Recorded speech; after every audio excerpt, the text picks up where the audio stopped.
Hi friends, welcome back to our channel. నేను మీ కుమారిని. ఈరోజు నేను మొలకలు ఎలా చేయాలో చూపిస్తాను. చాలా సింపుల్గా ఇంట్లోనే ఈజీగా చేసుకోవచ్చు మనము.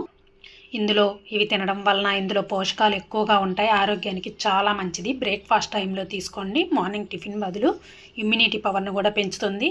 ఇప్పుడు ఆలస్యం చేయకుండా దీని తయారు విధానం చూసేద్దామా? హాయ్ అండి. మొలకలకి కావలసినవి ముందుగా బౌల్ తీసుకుందాము. ఒక గ్లాసు శనగలు, ఒక గ్లాసు పెసలు, ఇంకో గ్లాసు అలసందలు, ఇంకొక గ్లాసు పల్లీలు వేసుకుందాము. శుభ్రంగా ఒక 2-3 సార్లు కడుక్కుందాం. బాగా క్లీన్ చేద్దాము. క్లీన్ చేసిన తర్వాత మినిమం ఒక 8 అవర్స్ నానబెట్టుకుందాము.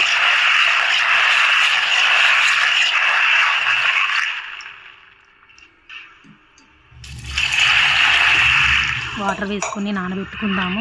మనం మొలకల్ని ఓపెన్ చేసి చూద్దామండి. ఓవర్ నైట్ మొత్తం ఉంచాం కదా, చూడండి మొలకలు వచ్చేసాయి. ఇవి ఇంకా 2 డేస్ అలాగే ఉంచినా కూడా ఇంకా బాగా పొడుగ్గా వస్తాయండి మొలకలు. చూడండి చాలా బాగా పర్ఫెక్ట్గా వచ్చేసాయి, ఎక్కడా లేకుండాను. చూడండి ఇంకా 2 డేస్ ఉంచితే ఇంకా బాగా వస్తాయి. చాలామంది బయట కొనుక్కుంటుంటారు. మనం ఇంట్లోనే ఈజీగా సింపుల్గా చేసుకోవచ్చు. ఇందులో ఎక్కువగా పోషకాలు ఉంటాయి. మనం ఆరోగ్యానికి కూడా చాలా మంచిదండి. ఇందులో ఇమ్యూనిటీ పవర్ కూడా చాలా పెంచిద్ది. ఇప్పుడు దీన్ని మనం ఒక స్టోరేజ్ బాక్స్లో వేసుకుందాము. ఈ బాక్స్కి మూత ఉంటుంది కదా, పైన 2 హోల్స్ పెట్టుకోండి.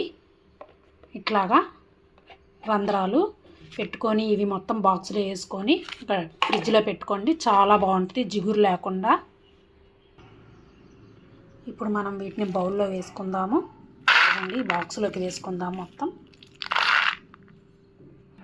మొత్తం బాక్స్లోకి వేసుకున్నాము. మార్నింగ్ బ్రేక్ఫాస్ట్ టైంలో ఒక 4 or 5 టేబుల్ స్పూన్స్ తినండి. చాలా మంచిది, వెయిట్ లాస్ కూడా అవుతారు. నా వీడియో కానీ మీకు నచ్చినట్లయితే ప్లీజ్ లైక్ చేయండి, షేర్ చేయండి, కమెంట్ సెక్షన్లో కమెంట్ చేయండి. మరిన్ని వీడియోల కోసం మన ఛానల్ని సబ్స్క్రైబ్ చేయండి. Okay friends, thank you. Bye friends. Thanks for watching.